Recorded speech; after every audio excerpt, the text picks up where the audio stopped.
Hey guys, it's Snowchaser once again with another war recap between Regulators and the Masters.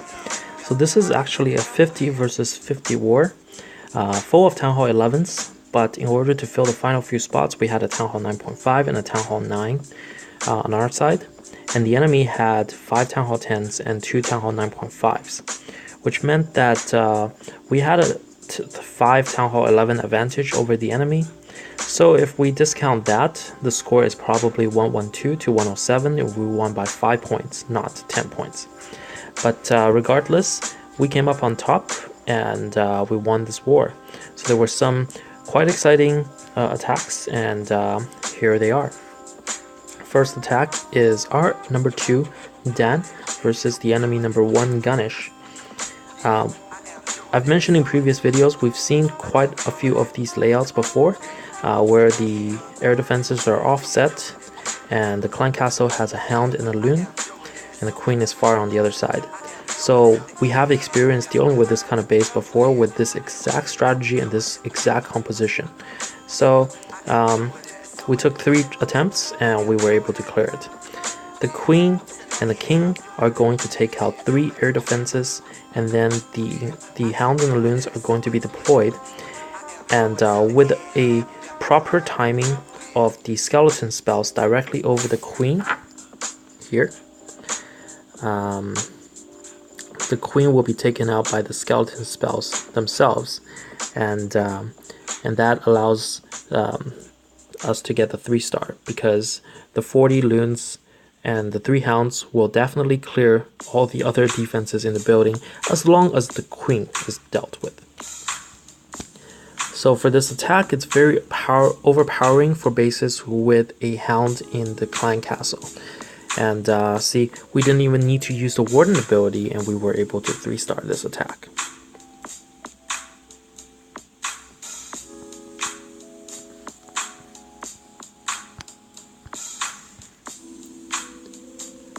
The second attack is our number 9 versus, well, our number 16. Actually, that's one of our clan leader's many accounts. I mentioned in the past he has like 6 accounts, and this is one of them. And he managed to get a 3-star on the enemy number 9.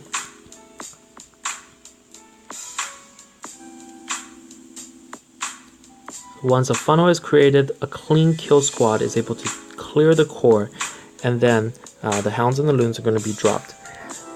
When you plan out Laloon attacks, always pay attention to the position of the air sweeper. You never really want to send your hounds and loons directly against that sweeper, because it's going to keep pushing your balloons back further and further, and your balloons will not be able to clear the defenses fast enough. Instead, send all your hounds and loons behind the sweeper, and it will make your life much easier. If you're facing a base with 2 sweepers, both pointed in the same direction, and if you try to send your hounds and loons directly against those 2 sweepers, you're never going to clear the base.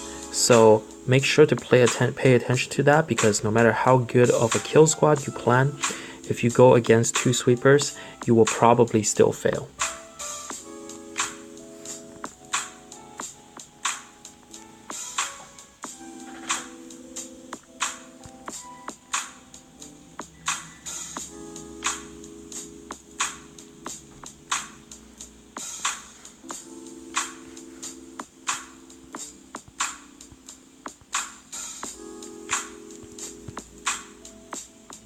The third attack is a Golem Bowler Witch attack. We've used this attack to 2-star all the fresh bases that has not been hit yet, because you usually often get a very high percentage 2-star, and you have a chance of getting a 3-star as well. So we managed to get a few 3-stars with this strategy, but the enemy hasn't. And the reason is actually because we came into this war knowing that the enemy is going to use this composition quite often on our base, and they did. They pretty much 90% of their attacks are Golem Bowlers and Witches. But because we know that, we've tailored our bases to counter it. We've placed all the bombs, giant bombs, and spring traps on the outer skirts of the base, instead of placing them in the core like the enemy is doing. And the reason is because if you guys remember, Since the witches came out, there has been an update where where the skeletons will no longer trigger any of the traps, such as giant bombs and spring traps. So if you place the giant bombs and spring traps on the outer skirts of the base, they will definitely hit the bowlers and witches that are trying to clear the trash buildings and taking out point defenses on the outer skirts. They will spring those witches and bowlers, and they will hit those witches and bowlers, which makes it much harder for the enemy to get a 3-star using golems, bowlers, and witches. And we tailored all of our bases this way, and the result is clear. The enemy was not able to get a lot of 3-stars using this strategy on us, whereas we still managed to get a few on them. So if you guys are in the war and you know the enemy is going to use golems, bowlers, and witches, consider that as an option.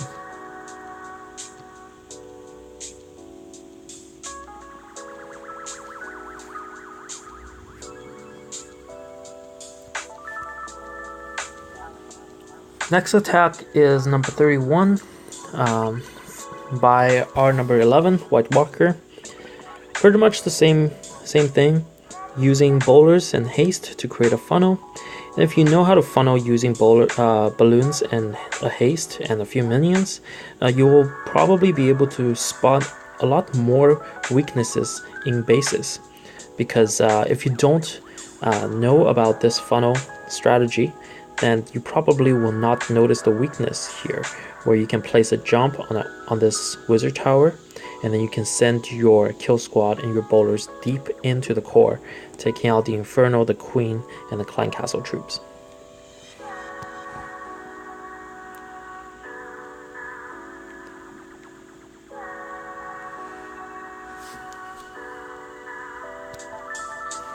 Once the kill squad has done its job, it's time to send your hounds and the loons.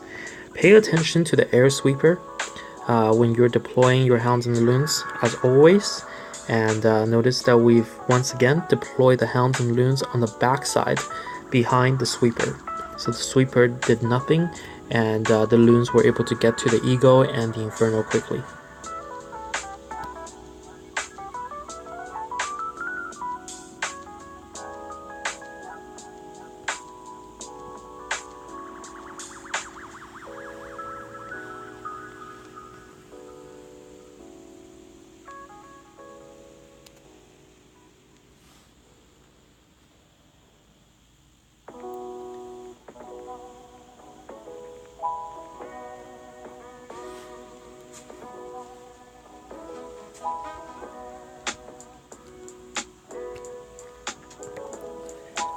So here is number 32 on the enemy side, and we're once again using skeleton spells to deal with the enemy queen.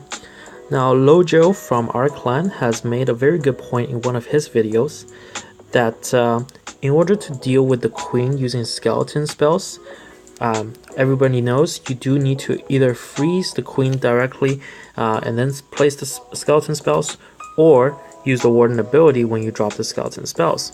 So one additional tip that Lojo pointed out is try to send your hound, which is over here, towards the final air defense in a position so that the hound is going to path over the queen's aggro radius.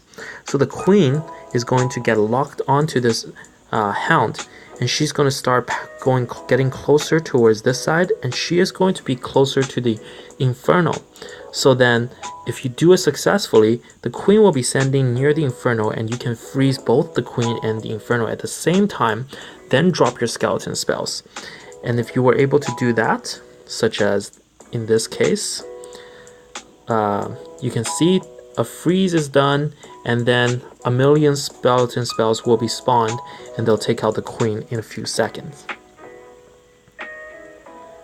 So if you were able to deal with the queen in a fashion similar to this, then this attack is very overpowering, because you will be able to deal with 2 to 3 air defenses with just your heroes, and you have around 40 balloons and 3 hounds, or something close to that, to take out all the defenses and clear the base. Also make sure to bring at least 5 minions for cleanup, and hold a few balloons for cleanup as well, because timing is going to be important for this attack as well.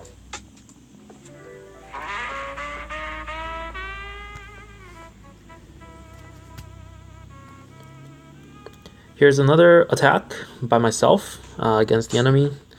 This base has been scouted, so I knew there was a Tesla over there. That's why I dropped 2 balloons at the same time instead of only dropping 1 to take out that cannon and the Tesla. Then a minion to create a funnel. And once these 2 buildings are cleared on the right side, then I know that the bowlers and the queen will have nowhere to go but into this compartment, which is where I want them to go. And then they will path over the jump and take out ideally the queen, the clan castle, the eagle, and the inferno. But it turned out that the inferno wasn't taken down, but the eagle was, and it was overall a very successful kill squad, as I took about 33% of the base just with the kill squad alone.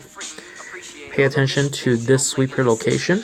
The other sweeper is going to get taken down, and because of that, I decided to drop the balloons and hounds from the right side clockwise, and they were able to avoid the sweeper and sweep across the base so quickly that they weren't even taking much damage, and it helped me get the 3-star that I wanted.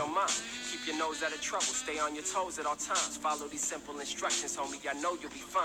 Feels like I've said this before, and now I'm sounding like a broken record.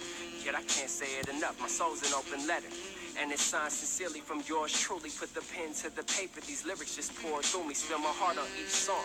Just trying to keep strong. Ironic, getting tired of being who they sleep on. But no matter what you do, stay you and stay true. We all walk in different paths. We don't wear the same shoe. Okay. So moving on, we have show another attack. This is Suna on our side versus number 43. Once again, it's just another example using the heroes to take out some air defenses, because we know it's a hound and loon in the clan castle. I can't stress that enough. It can only work if the enemy has a hound and a loon in the clan castle. If not, then whatever is in the clan castle is going to take out so many of your balloons and hounds, and this attack will never work. Make sure that you send your warden right behind the balloons and the hounds, because otherwise the warden might just be hitting a trash building for the entire game, and you won't be able to use his warden ability to your advantage. But if you are able to time everything well, then this is a very flexible and overpowering strategy, as long as the enemy has like a hound and a loon in the clan castle and cannot do anything to your air troops. And that's it. That's all the highlights for this war. Hope you guys enjoyed it. I'm going to play some additional replays just to show a few interesting attacks, even though they were not successful. And the first one is the enemy's number 37 against our number 1. So as you can see, he brought 27 hogs in this attack, and your ugly sister was intending to use a kill squad to take out this inferno. Then he was planning to path his hogs around the outer skirts, and with 4 heals and a ground warden, he was hoping that his hogs would clear the entire base. And the problem with this is he didn't do a very good job with his funneling, so his bowler based kill squad was not able to take out this inferno. And unfortunately, because of that, that costed him probably the 3-star. But this does give a lot of food for thought, and the reason why hogs would work on a base like this one is because like I said previously, we've custom designed our bases so that all the bombs and traps are on the outer skirts. That means there's no bombs or traps on the inside. So if you can send your hogs deep into the core, there's going to be no traps affecting the hogs. Then you can easily heal the hogs up with just 4 heal spells. And so here we go. All the hogs are sent in, and they're literally taking no damage because of all the heal spells and the ground warden ability that the enemy has. And they were almost able to take out the base, but not quite, unfortunately, because this inferno did not go down, and it probably still requires some additional planning. Plus, this is a very spread out base and not a very condensed base, which would also make hogs much easier to use. So unfortunately, it was not a 3-star, but it's an interesting strategy, and if we ever come across clans that also place their bombs and traps on the outer skirts just to counter GoBitch, then this is probably something that we can consider doing.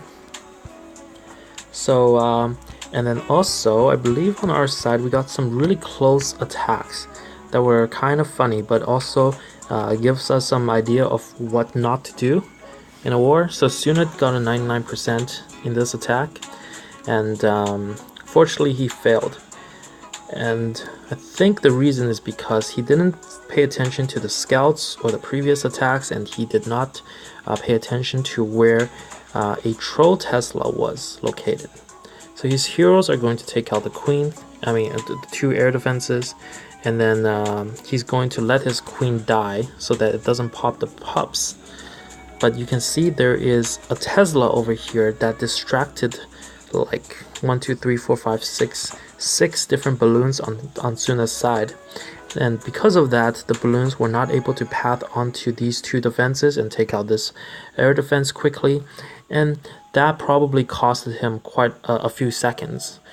And even though he did everything else right, he placed the skeleton spells on the queen and then froze the queen to take her out. And even though everything else worked perfectly, I think those few seconds did cost him the attack, because in the end it was a 99%, and it's quite theatrical. Because he had enough cleanup troops, he had enough balloons, but this one pup decided to pop the hound, and then literally all his minions are going to get distracted by these pups and cost him the attack. So remember, 3 stars are not easy at Town Hall 11, and if you wanted to get a 3-star, you do have to scout out everything, including where the Teslas are, where the bombs are, and make a really good plan and go over with somebody else in the clan, and that will help you ensure to get a 3-star. So that's it. That's the recap for this war. It's a lot longer than the before because it was more interesting than the previous war, and I really thank you guys for watching.